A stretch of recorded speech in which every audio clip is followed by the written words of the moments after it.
ẹ create títì yẹn highway, ẹ need the federal government. You don't. The same thing pẹ̀lú railway. Tẹ́ ẹ bá bọ́ sí China, Russia, anywhere, àwọn tó ń ṣe PPP, wọ́n á ná owó wọn, wọ́n á ṣe, wọ́n á dẹ̀ máa collect owó láti recoup owó tán bá ná sí. The same thing pẹ̀lú highway, ẹ̀ tó lu ẹ̀. Ẹni tó máa gbówó wá tá a ṣe, a máa recover owó ẹ̀ ní. Ẹ lè fún ní 30 years 50 years kò matter, infrastructure yẹn ti wà ńlẹ̀, á dẹ̀ máa increase the multiplier effect sí economy Yorùbá land. Kò sí ìdí tí mi ò fi lè máa ṣiṣẹ́ lẹ́kọ̀ọ́ kí n máa gbé Ìkorò Èkìtì kí n dẹ̀ mú train, fast train 1 hour ó ti gbé mi dẹ́kọ̀ọ́. Dítò gbogbo ohun ọ̀gbìn ní Oǹdó, kòkó, iṣu, Ọ̀ṣun, Ọ̀yọ́, population wà lẹ́kọ̀ọ́, railway á kó lọ sékòó láìsí wàhálà. Wọ́n á tà, ìlú á tòrò, Yorùbá á lọ sókè, àwọn ẹ̀yà tó kù á tún wá máa kọ́pì wa ní bó ti ṣe máa ń kọ́pì wa tẹ́lẹ̀. In tí a fẹ́ kí Dawn Commission ṣe nìyẹn, tá a envisage fún nìyẹn, to hold our government, chart a plan, solid plan, kó gbé fún wọn àwọn ìjọba wa, kó dẹ̀ sọ ibi tẹ́ ti máa rówó rèé, àwọn financial institution tó máa fún yín lówó rèé, ẹni tó máa guarantee wà ń bẹ̀, gbogbo ẹ̀ wà ń bẹ̀. Ó ti tán, kò sí ẹ̀yà tó máa bá Yorùbá ní ìlú Nàìjíríà yìí, wọ́n á máa tẹ̀lé wa ní. Mo fẹ́ gbà wá níyànjú. Dawn Commission is not a talk show. Come up with the concrete plans àti strategy tí wọ́n fi máa ṣe, gbé fún àwọn ìjọba wa, dẹ̀ rí pé a máa yege ni. Ìkejì tí mo fẹ́ sọ òun ni culture wa. Yorùbá wọ́n ní àwa la jẹ́ ọmọlúàbí. Ní àtijọ́ nìyẹn, ẹ má jẹ́ ká tanra wa. The values of ọmọlúàbí ní Yorùbá land ó ti wálẹ̀. In fact, èyí tó bà èmi lẹ́rù jù as ọmọ Yorùbá òun ni àṣà yìí pé àwọn ọmọ wa, àwọn ọmọ wa kí wọn ò gbédè Yorùbá mọ́, inú wa dẹ̀ ń dùn. Kí ni inú wa ṣe máa dùn sírú nǹkan bẹ́ẹ̀ yẹn? Àwa nínú gbogbo àwọn ẹ̀yà tó wà ní Nàìjíríà, àtàwọn Ìgbò, àtàwọn Haúsá, Fúlàní, àwa la burú jù pé a ò gbọ́ èdè wa mọ́. Àwọn ọmọ wa ò lè sọ èdè Yorùbá mọ́. Òyìnbó là ń sọ sáwọn ọmọ inú ilé, òyìnbó náà máa sọ fún wọn ní ilé ìwé. Ibo náà ti fẹ́ gbọ́ èdè wa. Èdè, language is the most potent factor of culture. Tá a bá ti lose the language, a ti lose culture wa. Mo give lecture kan ní University of Lagos couple of years ago. Mo wá ń sọ fún wọn bẹ́ẹ̀. Mo ní èmi gẹ́gẹ́ bí èèyàn kan, gbogbo àwọn ọmọ mi ìlú òyìnbó náà ti lọ sí iléèwé, ṣùgbọ́n kò sí ẹni tí ò lè pa òwe nínú wọn. Nítorí fún kíni, gbogbo ìgbà tí wọ́n ń lọ sí number one, gbogbo ọmọ mi láti ṣe primary school, secondary school ní Nàìjíríà kan tó lọ anywhere lágbàáyé, so that wọ́n ti gbọ́ èdè wa, wọ́n ti wà culturated, wọ́n ti mọ àṣà àti ìṣẹ̀dálẹ̀ ìṣẹ̀ṣe Yorùbá kan tó lọ anywhere. Ìgbà tí gbogbo wọn dẹ̀ ń padà bọ̀ lé, easily ni wọ́n fit in sáàrin wa, wọn ò jẹ́ àjòjì. Torí throughout tó fi ń lọ léèwé, nílé tèmi o, Yorùbá làwa ń sọ nínú ilé. Tẹ bá dé iléèwé, ẹ lè máa sọ òyìnbó, bọ̀ nínú ilé tèmi Yorùbá ni. Tó bá dẹ̀ jẹ́ pé ká sọ òyìnbó ni, a ò rẹ̀yìn ń bẹ̀. Ṣùgbọ́n ìṣẹ̀dálẹ̀ wa a ò gbọ́dọ̀ sọnù. mo fẹ́ gbà wá níyànjú àtẹ̀yìn àgbààgbà wa. In fact, ìjọ́ kan mo lọ sí ọjà, ìtí mò ń sọ yìí ò tí ju ọdún kan sẹ́yìn. Mo lọ sọ́jà, mo dẹ̀ wọ aṣọ tó yẹ pé wọn ò lè fi mọ̀ pé mínísítà ni. Mo wá lọ nájà torí a máa ń ṣe láti mọ kí ló ń ṣẹlẹ̀ ńlùú, kì í ṣe nǹkan táwọn staff wa ń sọ fún wa. No, à á lọ fúnra wa láti mọ kí ló ń ṣẹlẹ̀, ká lè mọ kí la lè tòrò, kí ìdẹ̀rùn lè bá ìlú. Mo wá lọ sọ́jà, mo dé fìlà, mo lo ìgò dúdú, mo fẹ́ ẹ̀fọ́ wọ̀rọ̀wọ́ wọ́.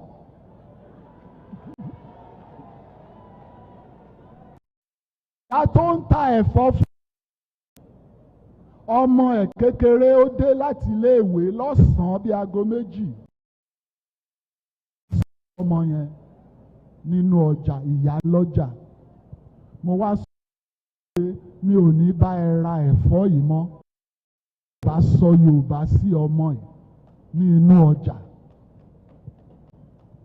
Kíá ó yí sí Yorùbá. Dá lóhùn. Mo wá ra gbogbo ẹ̀fọ́ tó lé sórí ọjà. Mo ní because ìyá bó sí ọmọ. Kí ni kí tíjà kó ṣe sí ọmọ ẹ̀? So ẹ̀yin bàbá wa, ẹ̀yin ìyá wa, ẹ mú ṣe kókó. Tẹ́ bá délé ẹ spread kìíní yìí. Ẹ má jẹ́ kí èdè wa òun dẹ̀ ní kókó àṣà wa. Tá a bá ti sọ èdè yẹn nù, a ti sọ àṣà wa nù, a ti sọ identity wa nù. Olúwa fún wa ṣe o. Mo fẹ́ wá sọ̀rọ̀ bíi mínísítà. Mo tọrọ gáfárà láti sọ òyìnbó because àbúrò mi ó sọ pé àwọn tó ń wò wá ní gbogbo àgbáyé kì í ṣe gbogbo èèyàn ló gbọ́ Yorùbá. So màá sọ̀rọ̀ mínísítà lóyìnbó. Today is historic in the for a Nigeria that works for the people, us to realize in the last stanza of our national anthem, which is to build a nation where no man is oppressed, and so with peace and plenty Nigeria may be built. The last stanza. Today is very historic because it speaks to that last stanza of our national anthem. And the renewed hope agenda of your son, President Bola Ahmed Tinubu, GCFR, is the contract with the Nigerian people. It seeks to revive the hope that Nigerians voted for on June 12, 1993. And that hope was encapsulated in the manifesto of President Moshood Kashimawo Abiola of blessed memory. Mark my words, I said President Moshood Kashimawo Abiola. It is deliberate. That manifesto of his was crafted as a welfareist. And that manifesto, I had the rare privilege of being part of the people that crafted that manifesto in March of 1993, before the June 12 election. And that manifesto was titled Farewell to Poverty. The renewed hope agenda of President Bola Ahmed Tinubu is a potent declaration that those who have conspired to murder the hope of the oppressed, that MKO symbolized, only killed the body. They could not kill the mission and the vision of the man who gave hope to the hopeless and brought smiles to homes and communities all over the world. This renewed hope agenda is also a stoic acknowledgement that the struggle for the development of the Nigerian state as a country whose immense resources have positioned to be the giant of Africa, that struggle must continue. Thus, all of us in the Federal Executive Council are privileged to be led by a man of vision, a workaholic who thinks on his feet, the financial genius who constantly innovates the economy, the political titan whose grasp of the logistics and permutations of power has no equal. At the Ministry of Solid Minerals Development, we follow that path of the President by developing the 7-point agenda to position the solid mineral sector for domestic consolidation and international competitiveness. These entailed reforms designed to clean the sector's Augean stable of inefficiencies and dysfunctional values and, of course, processes.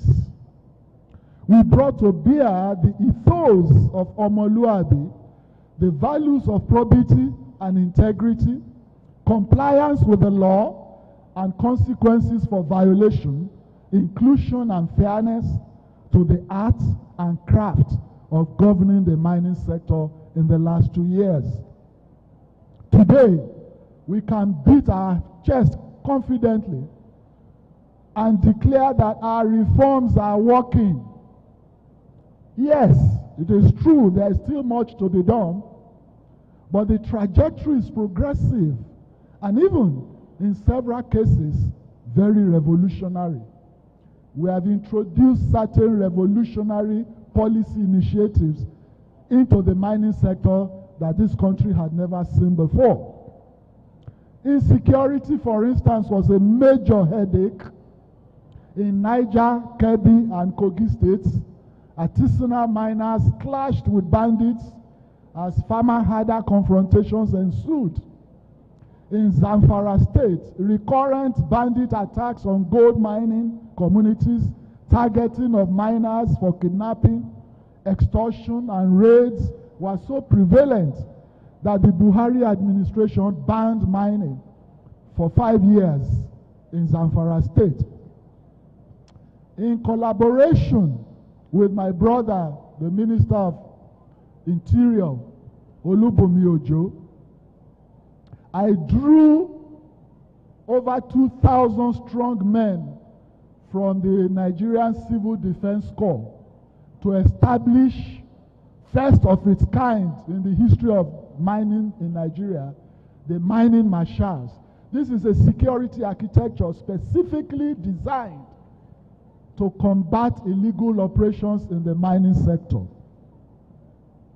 The mining marshals to date have restored over 90 mining sites, recovered these sites from illegal operators, and restored these sites to their legitimate owners. And to date, the mining marshals have arrested or apprehended over 300 illegal operators, illegal miners. And as we speak, over 150 of them are undergoing prosecution. And we have secured convictions of over 20 in the last 1.5 years. And of course, we are still counting.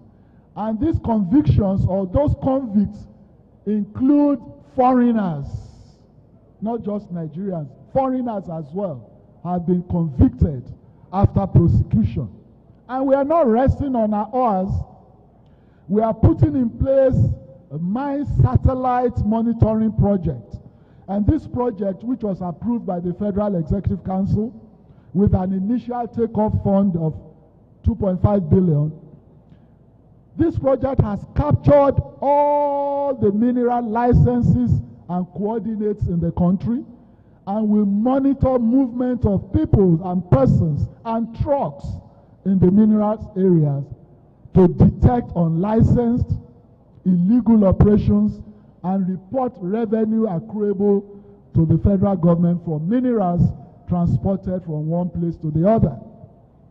The gradual restoration of security, law, and order, also supported by the bold conquest of invaders and destruction of insurrectionists by the Nigerian Army, Navy, and Air Force, has encouraged many miners to return to their sites.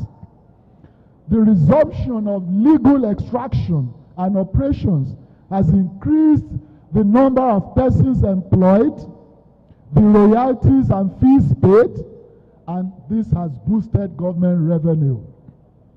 Against the paltry figure of 8.4 billion naira collected by the federal government from mining in 2022, as soon as we rolled out our reforms on assumption of office 2 years ago, the figure rose to 14 billion in 2023, and as we introduced more measures, it rose to 38 billion in 2024. Meaning that, in fact, there is statistics recently released by our certification agencies that the solid minerals sector in the last 2 years had overperformed its budgetary expectation and target by 100%. I met a revenue profile of barely 8 billion. And within a year, with the policy reforms and initiatives and the creativity we brought to bear on the sector, that 8 billion rose to 38 billion. And it is with pride that I announce authoritatively here today that between January and September this year, we have recorded over 30 billion as total revenue, and wait for this, the Southwest contributed 7.2 billion, making Southwest the highest contributor to mining revenues of the federal government. The Southwest is thus well positioned to benefit from these reforms. First, the Southwest has the most successful gold mining project in Nigeria, and that is the Segilola Thor project, which in 2024 declared a turnover of $193 million at its international headquarters.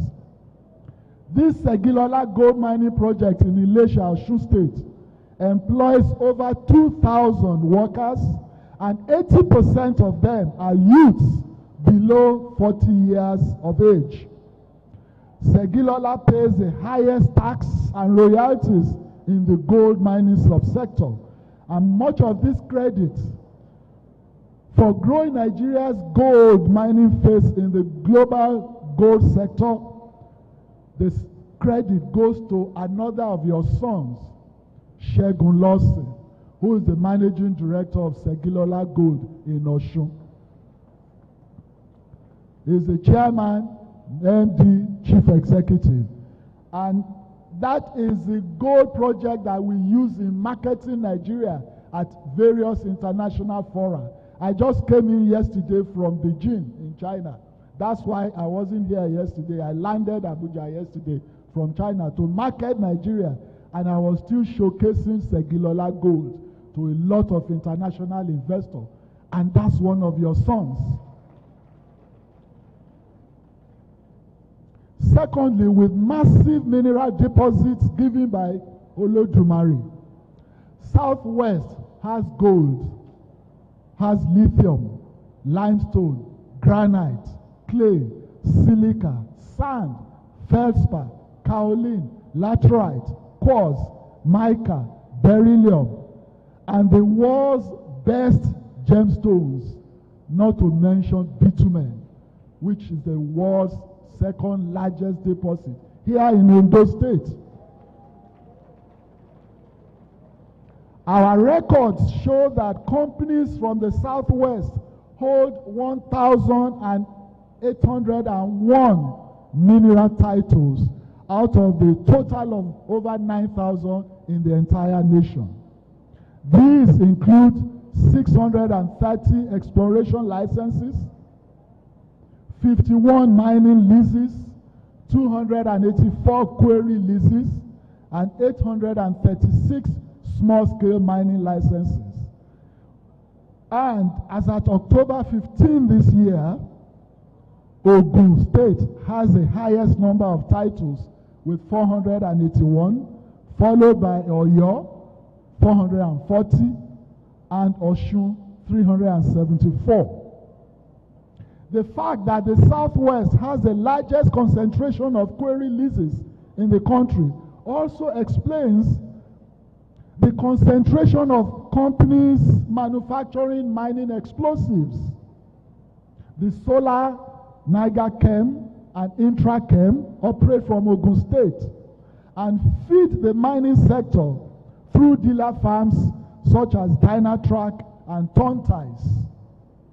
And another mining explosive company is coming up in Ikoro Ekiti. I am glad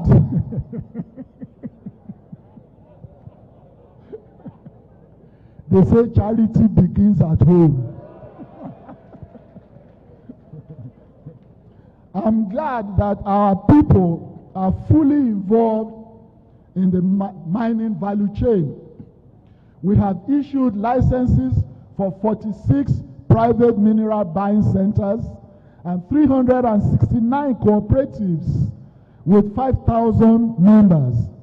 I must emphasize that establishing the cooperatives is the non-kinetic, non-persuasive component of our strategy to secure the sector by reducing illegal mining.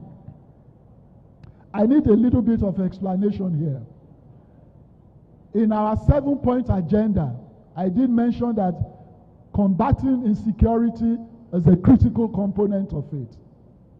And when I surveyed the landscape and found that this was a terrible challenge militating against the progress of the mining in Nigeria, I went to the president to report to him that we needed a creative approach to create a different security to combat illegal operations in mining. And the president graciously approved the proposal, and that led to the establishment of the mining marshals. Now, the mining marshals constitute or comprise the kinetic approach, because we have a two-pronged approach, two-pronged strategy, the persuasive and the coercive, the kinetic and the non is the mining marshals. Authority.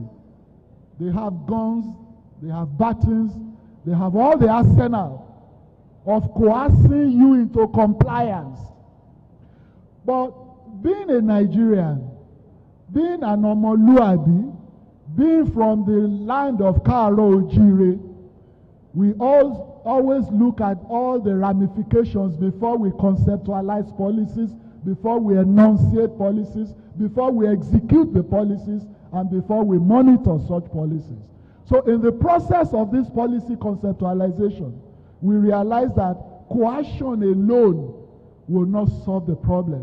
We had over 2 million artisanal miners, mostly referred to as illegal miners, because these are unlicensed, unregulated, unstructured.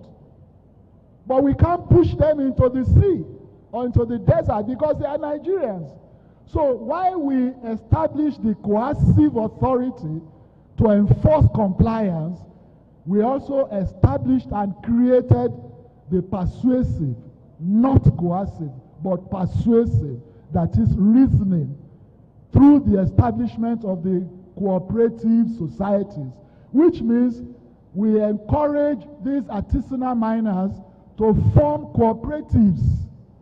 When they form cooperatives, they become structured, they become formalized, and they become bankable. They can approach the financial institutions to obtain loans to expand their businesses, and above everything, they become legitimate operators. They become licensed. And then government can also retrieve obligations in form of taxes, royalties, and other charges that hitherto were lost to government because this set of miners were unstructured, were unregulated. And so we call that the cooperative. Since we established this non-kinetic approach, I'm glad to inform you that we have registered over 300 of such cooperatives nationwide. And from our records, we have over 158 in Osun alone, cooperatives. Osun has the highest number of cooperatives in the mining sector. We have 77 in Oyo and 77, sorry, in Lagos. Oyo is 47. We are compiling the list for Ondo, Ekiti. Currently, we are digitizing the register of these cooperatives, and not less than 80 of them have been captured so far in our digitization system. While we encourage more investment in the country, we insist that our people should not be cheated. We encourage all communities on mineral-bearing land in Nigeria to set up committees that can engage and negotiate with investors to negotiate a kind of CSR, corporate social responsibility, that these investors will put, and we call it in mining, local beneficiation. The beneficiation that will accrue to the local communities that host these mine sites. In actual fact, when I came in, one of the first things I did was to review the community development agreement, which I met on ground, and I found gaps. So we went ahead, we reviewed this community development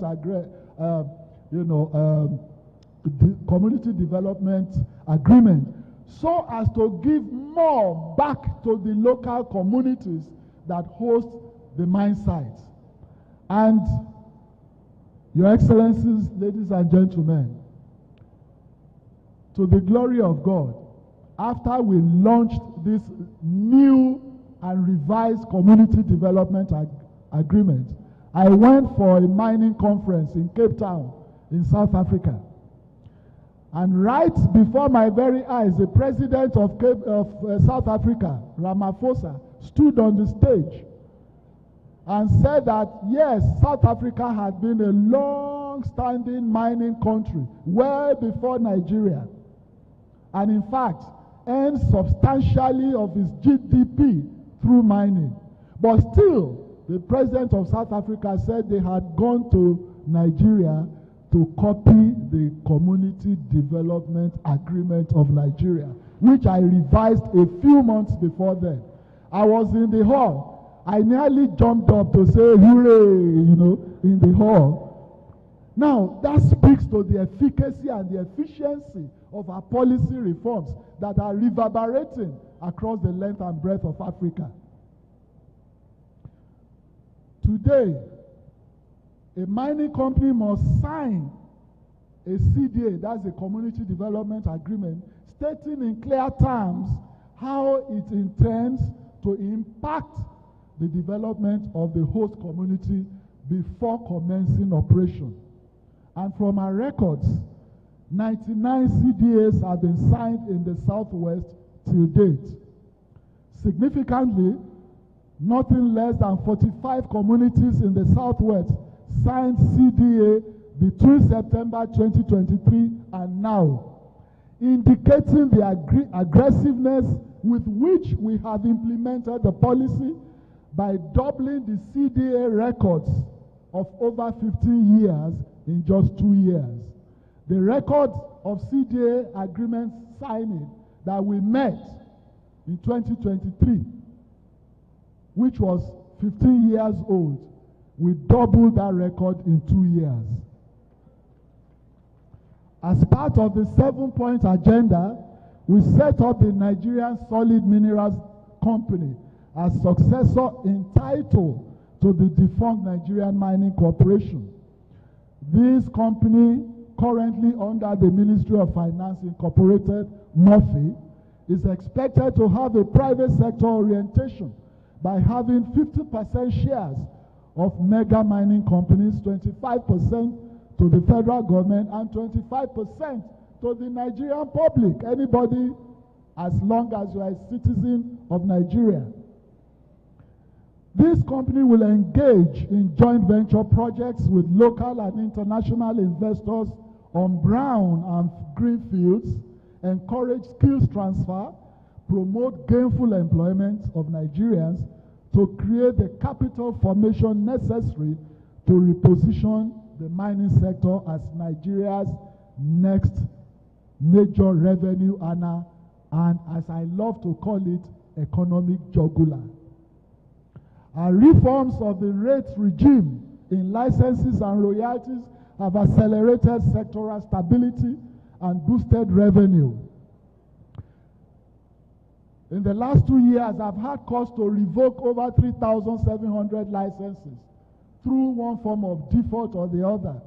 It's in your title. Once you are given a mining title, you develop it. There is a clause in the Nigerian Mining and Mineral Act that says use it or lose it. If you don't use it, you lose it. And I discovered that so many people were obtaining licenses for speculative purposes, not using it, clogging up the mineral landscape and the mining sites of Nigeria, preventing serious investors from moving into the sector. So I dusted up the files, looked at all the clauses of default.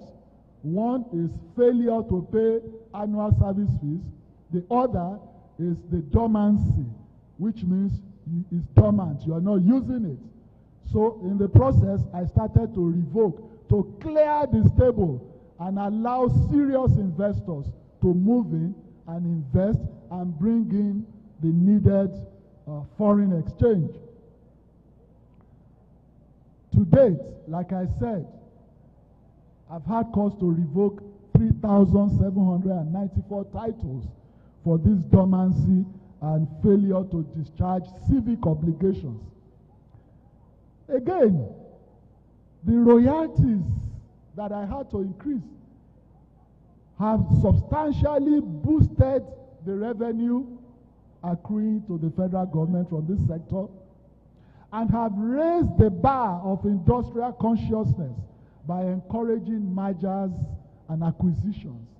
Before, you had a single individual, only 35 licenses, mining licenses, and not operating a single one. And there were investors with capital, but without a single mining license. So there are some that we also saw, miners or mining license owners, who were too financially insolvent to move into the business. Mining is not a cheap business. It's capital intensive. Most of the machineries are imported anyway. But there are some people who couldn't even barely afford 3 square meters a day, who were owning licenses. And so with the raising of the charges payable, some of these people were forced to go into mergers and acquisitions. And through such mergers, they became stronger and they became more bankable. and of course having access to the financial institutions to boost their businesses. And the results are evident in the revenues of the mining cadastral office, which in 1 year doubled from 6 billion in 2023 to 12.2 billion in 2024. And in fact, from January this year to last week, the latest figures have coupled up. The figures have increased between January and last week by 110%, with the record of 26.7 billion revenue from the mining cadastral agency. And as we approach the end of the year, we are confident that we shall achieve more. KBACs, Excellencies, distinguished ladies and gentlemen, our progress at home has been matched with renewed vigor and creativity in attracting investors to Nigeria abroad. Our campaign for value addition, first articulated at the Future Minerals Forum in Riyadh in January of last year. One of the most critical elements of our 7-point agenda is this policy, local value addition, which means, in essence, that no more would we allow our raw minerals to be taken out to countries abroad for processing. You must process the minerals right here locally. And the reasons are not far-fetched. I gave a presentation on this policy in Riyadh, January last year, at the Futures Minerals Conference. And I told the audience, most African ministers of minerals were in attendance. If you look at the historical trajectory of Africa, it's been from one subjugation to degradation to poverty. Look at it from slavery to colonialism to neo-colonialism and to what we have today, which I call economic imperialism. And this narrative must change. It cannot just change through rhetorics. It can only change through action. And so we enunciated this local value addition policy that today, if you apply for mining title, if I do not see a concrete plan of local processing, local value addition, we are not going to approve such an application. Now, when I announced this in Riyadh, immediately I finished my speech, all the African ministers of minerals got very excited with this policy, gathered together, there and then established the African Mineral Strategy Group, which is a platform, continental platform, to promote this narrative that African minerals must now benefit Africans. And of course, all the African ministers there unanimously elected your son, me, as the chairman. I'm the current chairman of the African Mineral Strategy Group, which again speaks to the efficiency of our policy initiatives and reforms. Today, that local value addition policy is generating interest across the length and breadth of Africa. In fact, a few weeks ago, the president of Malawi went a step further to announce a total ban on the exportation of raw minerals from Malawi. Yoweri Museveni of Uganda has followed suit. And so many other countries in Africa are following the lead, which is a policy that we started here. I want to crave your indulgence to say that all these policies that we are enunciating has led to substantial increases. For instance, this local value addition policy Most of the Chinese companies that were involved in this exportation, you know what we call, there is a terminology in mining. We call it from pit to port, which means you extract from the pit and you take to the port and ship out. But no more, because there is a new sheriff in town. Now you have to process locally before you take anything out. And when those Chinese companies saw how serious we were in enforcing this regulation, they started to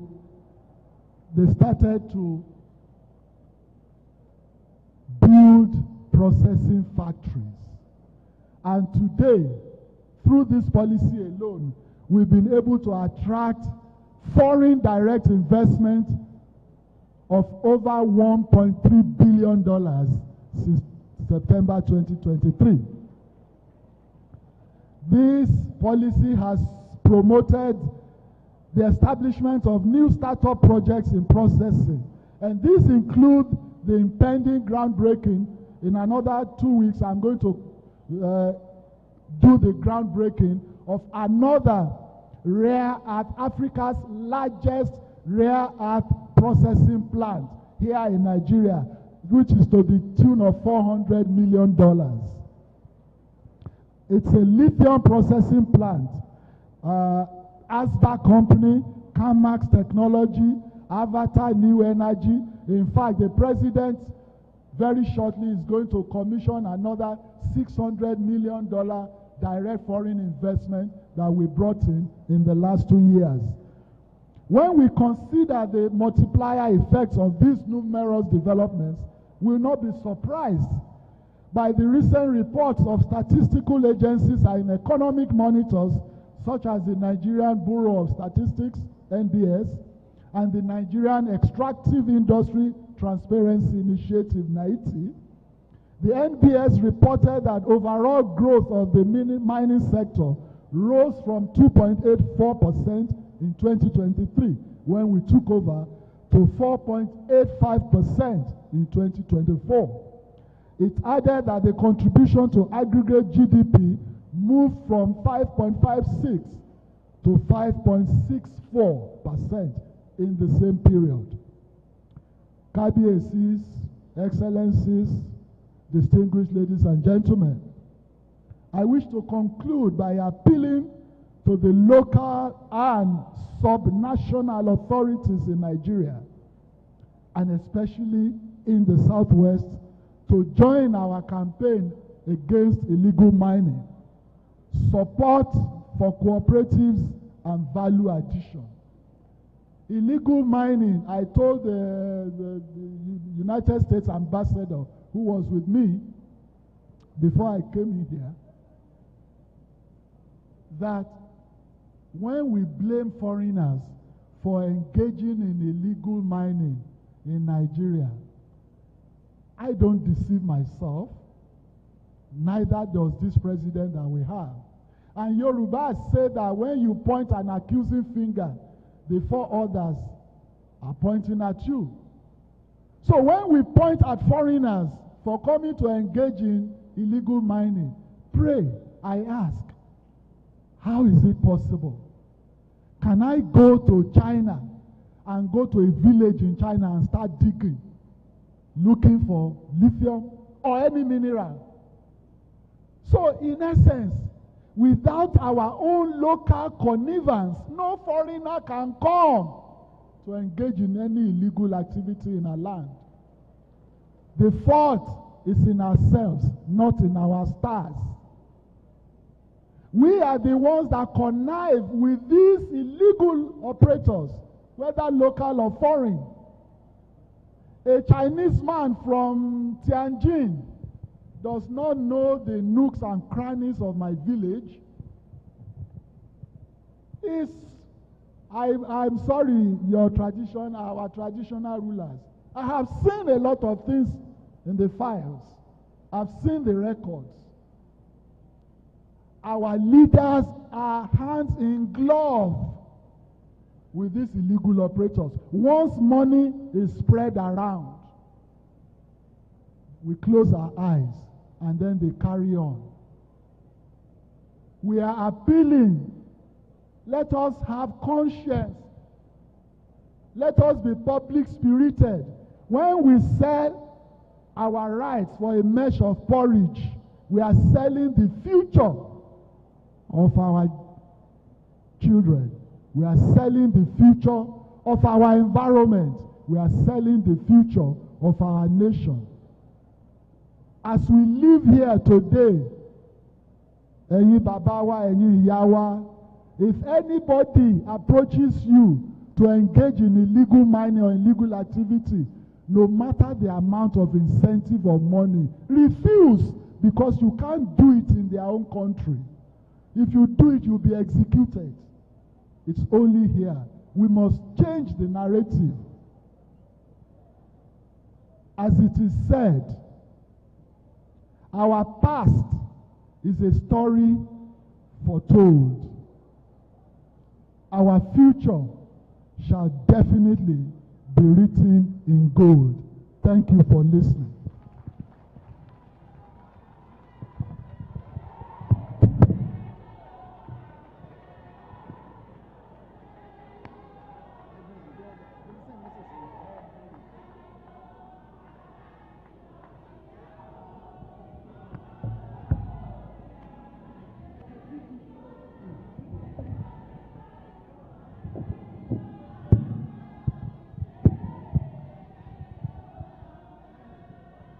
A detailed scorecard there.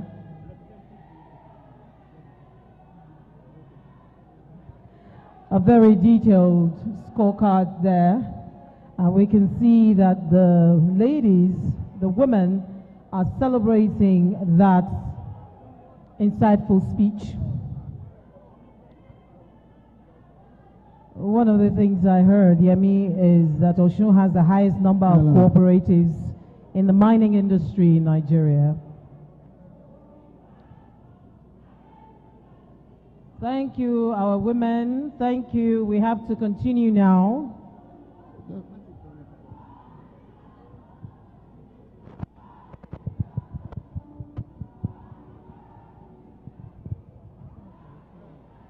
Thank you very much. Thank you so very much, Please, let's women. settle down. Let's settle down.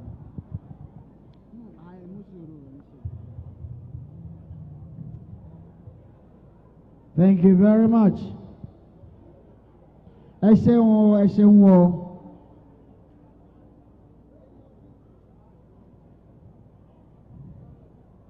You know,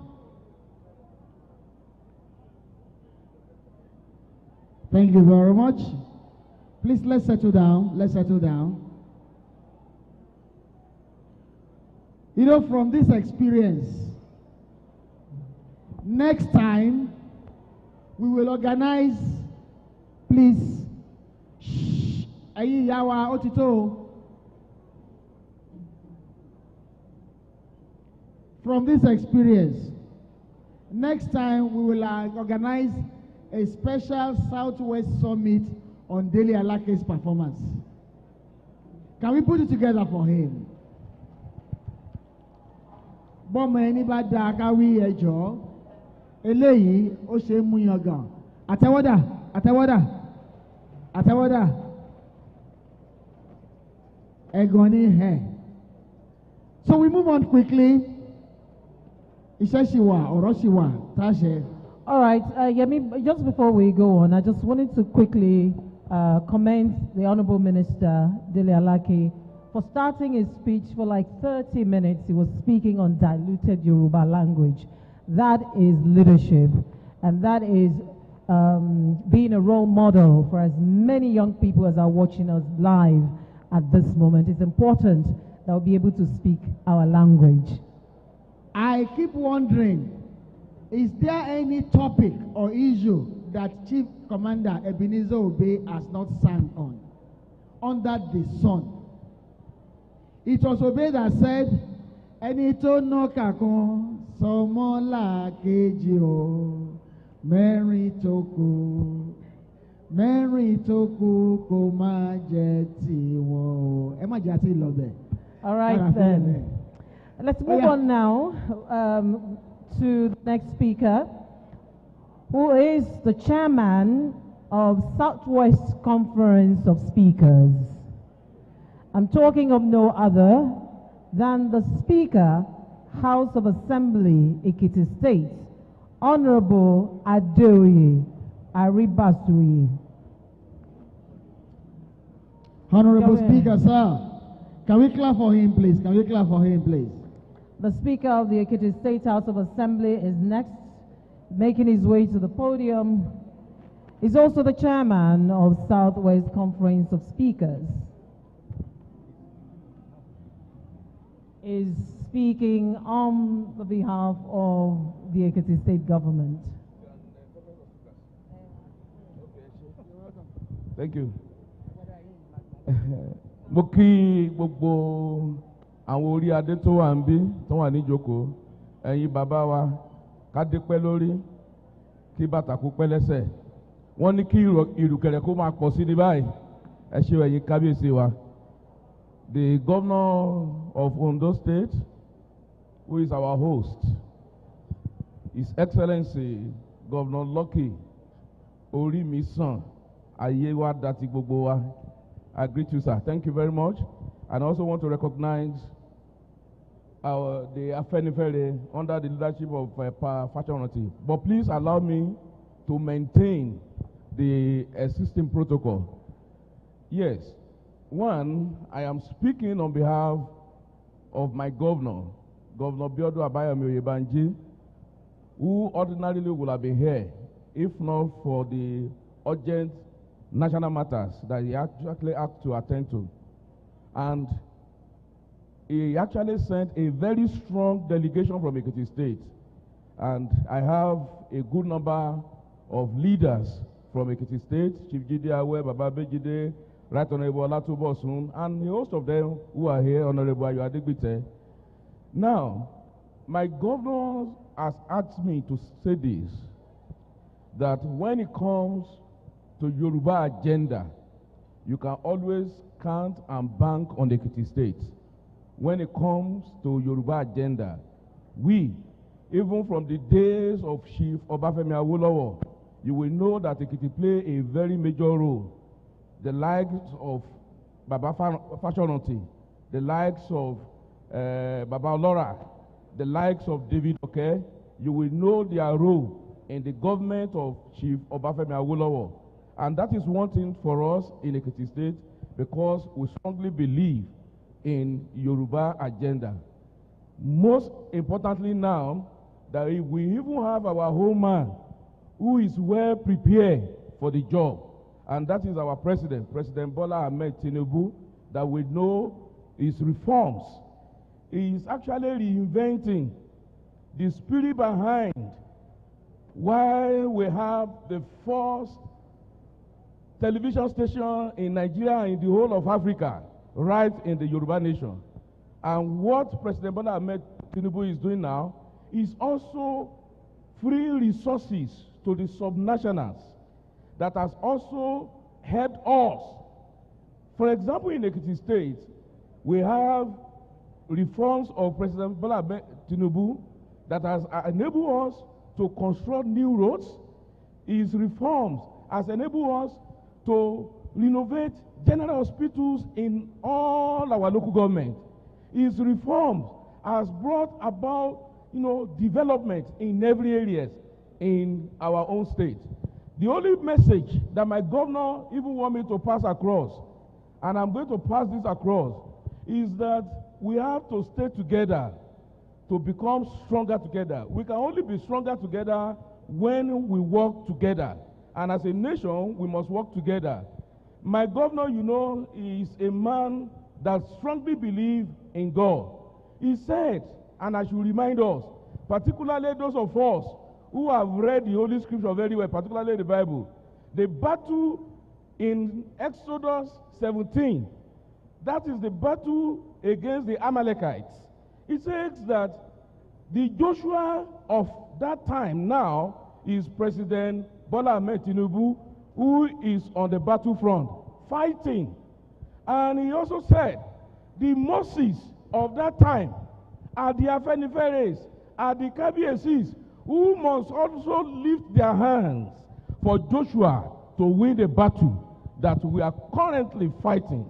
And the Aaron and the Hur and the other man that went to lift the hands of Moses on the top are the governors, are the legislators, and are the people here.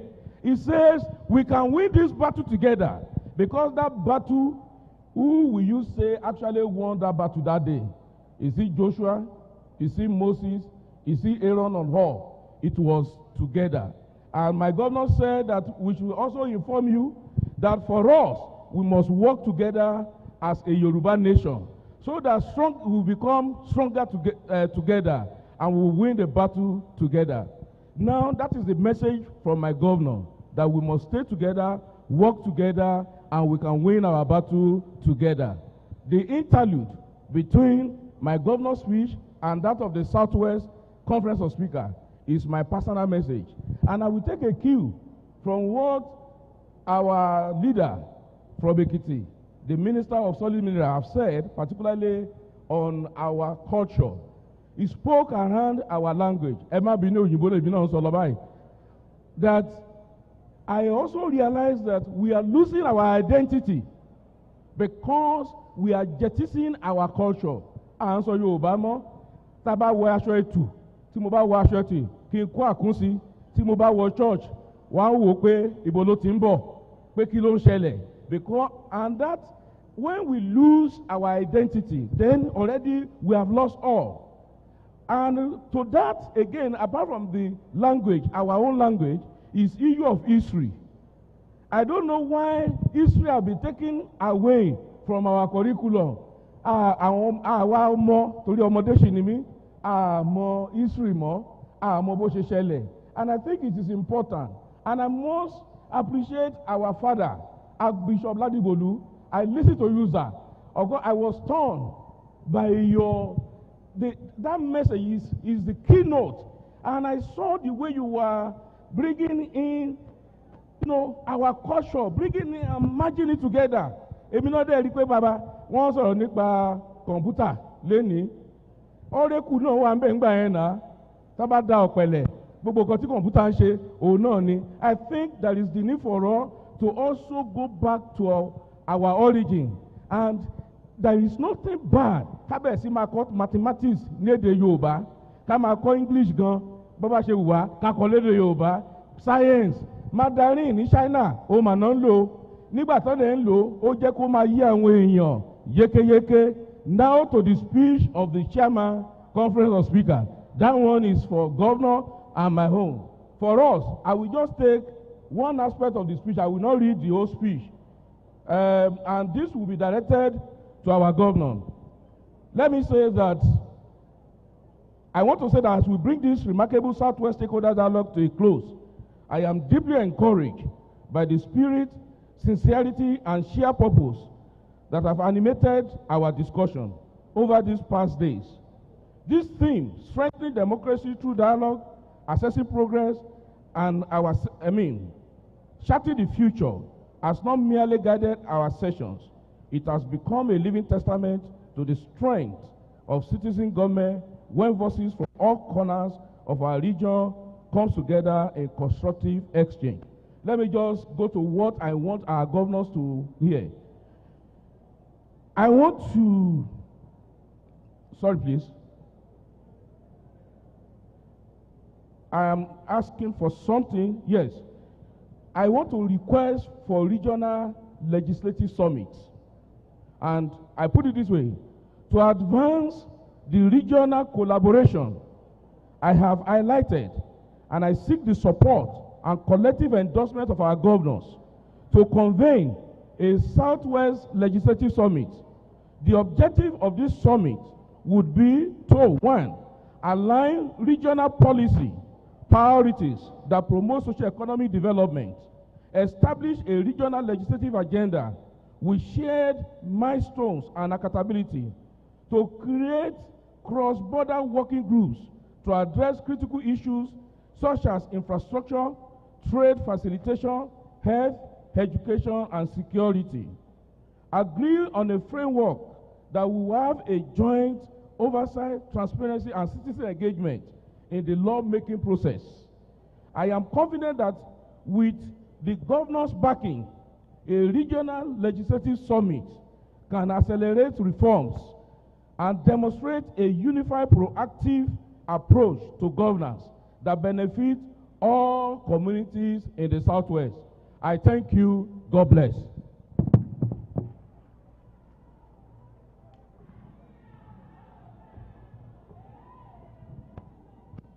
Thank you.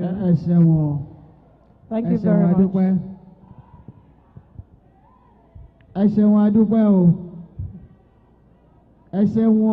Thank you. Thank you very much.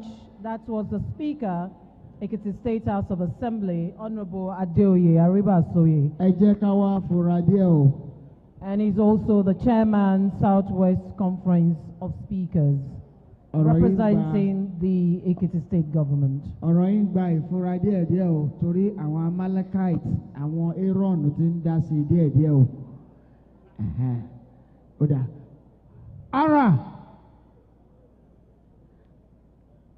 At this point, we are presenting, let's lighten up the mood. We're presenting one of our very, very best, an icon of our culture and tradition, an internationally acknowledged talking drummer, and of course, an entertainer par excellence. Please, Ara, take us there. A few minutes. Take us there.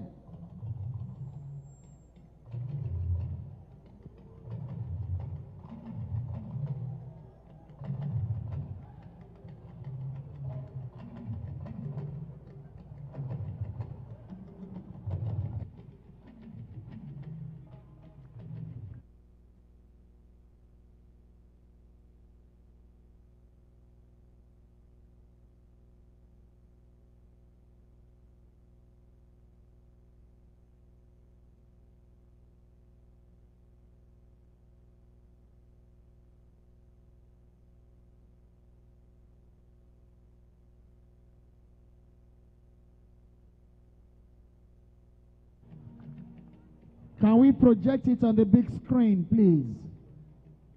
Go on, go on. Can we have it on the big screen, please?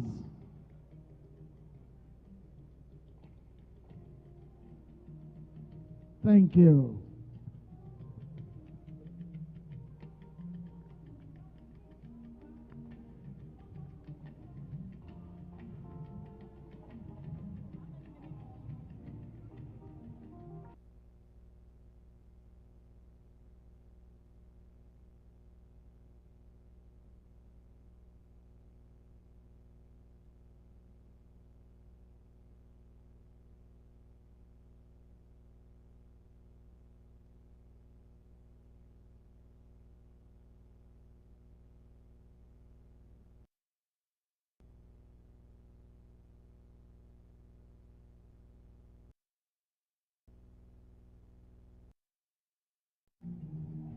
Lead mic, lead mic.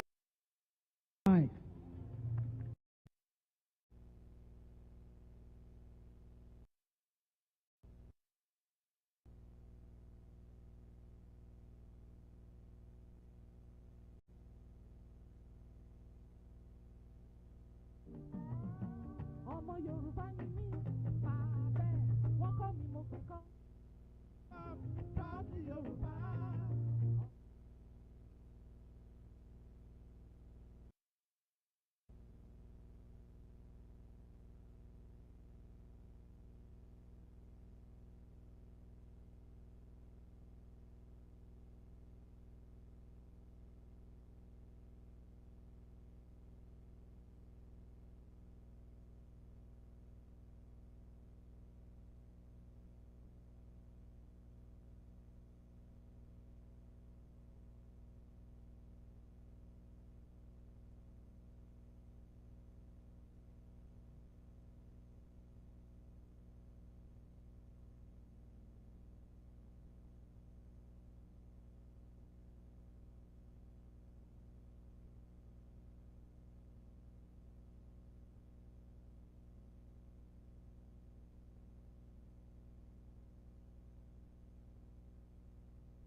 Ladies and gentlemen, thank you very much.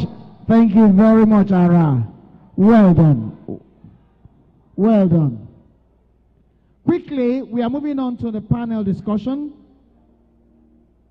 We're moving on quickly to the panel discussion. And I would like to invite Engineer Olajide Agbola, Director of Federal Highways Southwest. Engineer Olajide Agbola, Director of Federal Highways Southwest. Can we clap for him, please? Let's encourage him, please. Let's encourage him. Engineer Olajide Agbola. Can we have also a representative of the National Primary Health Development Agency, Dr. Adebiyi. Dr. Adebiyi. Let's clap for her, please. Let's clap for her. Ẹ pàtẹ́wọ́ fóbìnrin. Báwọn ọkùnrin ò tiẹ̀ pàtẹ́wọ́, ẹ̀yin obìnrin ẹ pàtẹ́wọ́ fára yín.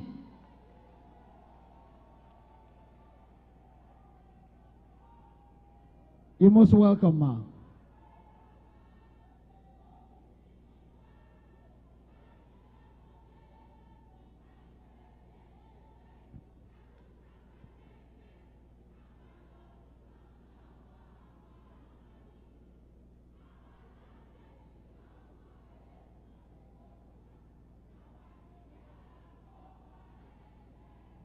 Ẹ ṣé.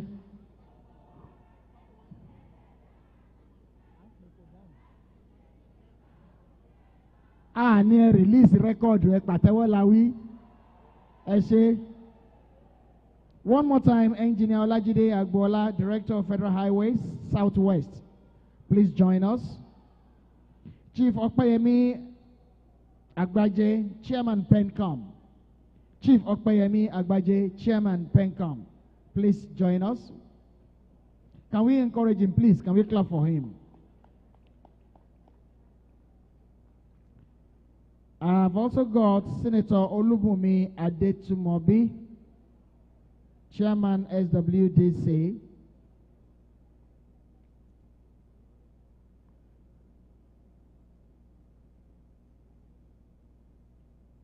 Tomisi, this is your show. Please come up.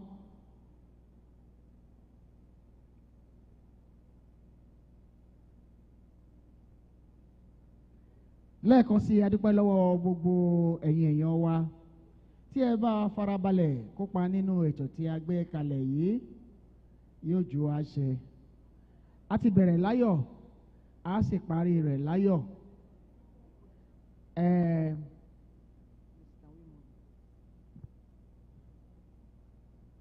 Lágbára Láùràbí, lágbára àwọn tó tẹ̀lé ìdó, àṣeyẹ, àṣeyẹ, àṣeyọrí láṣẹ.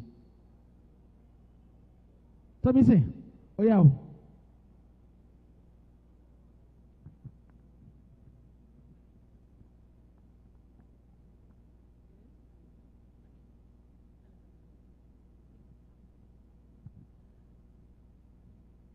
Distinguished ladies and gentlemen, thank you for joining us again. This is yet another panel, and it is my pleasure to host this set of conversations that will be focusing on agencies of government and parastatals of government that affect your lives directly. Our conversation would begin today from the National Primary Healthcare Development Agency, National Primary Health Development Agency. And we have with us Dr. Adebiyi. I'd like to take your brief, and then we're taking a few questions. Please, if you have questions for us, write them down and prepare to pass them to the front, because we would want to keep the time, and we want to spend as little time as possible on the question and answer forum. But please, today we will be taking questions. So please write down your questions right before we call for it. Thank you. Over to you, ma'am.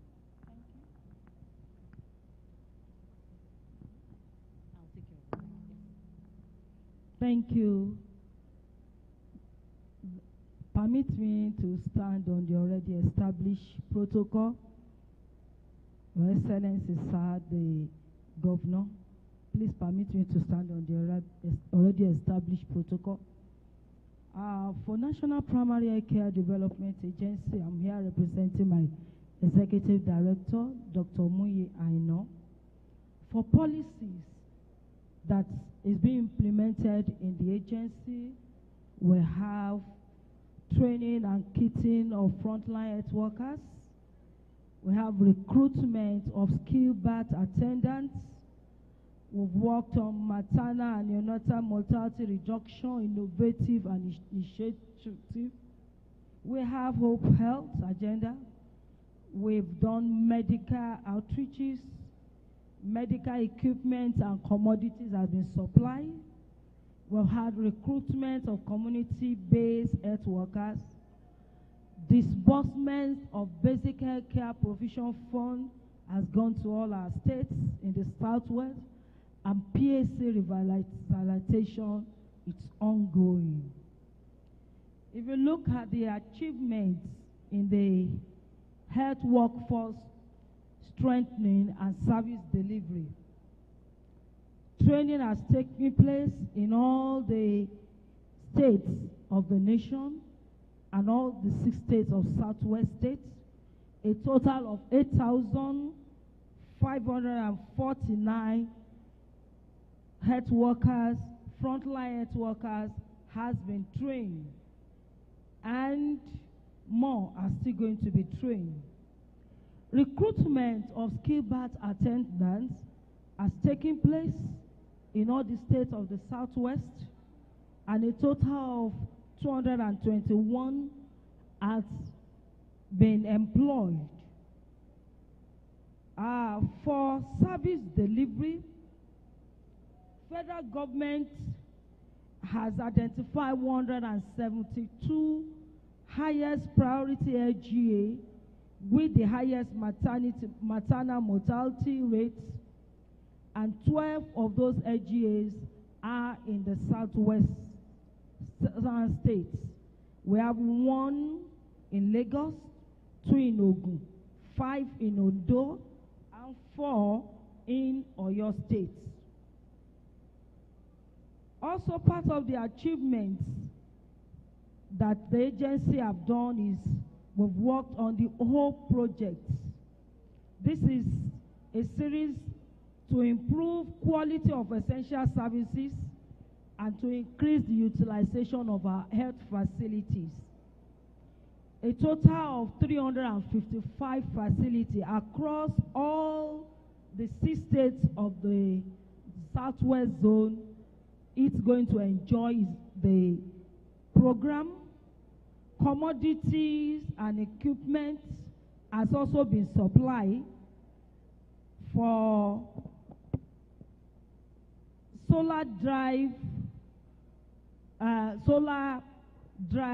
direct drive refrigerators.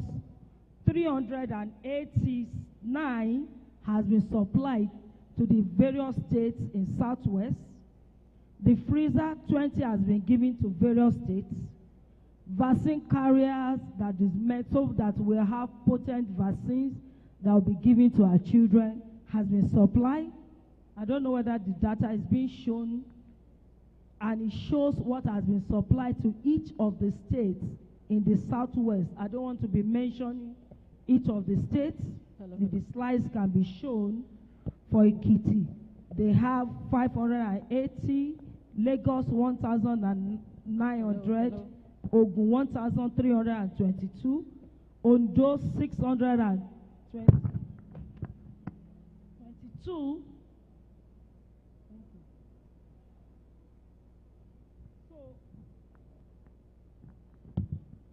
this has been supplied to the various states in the Southwestern zone. Also, medical outreach has been carried, and a total of 46,000 has been reached. When it comes to community-based health workers, recruitment is also ongoing. Presently, only Ogun State in the Southwest has recruited 533. And we are also talking about basic health care provision fund, which is 1% of the federal government consolidated revenue given to each of the facility. And presently, for 2023, a total of 2.99 billion has been disbursed to the various states in the Southwest Zone. 2024, 3.79, and 2025, 2.46 has been distributed to all our facilities. We have 1,471 PSC facilities that are currently enjoying this, and additional facilities is also to be added to the facilities that we enjoy these facilities. Also, we have so many other programs. Facility revitalization is also taking place. And in the Southwest, planned was 791 facility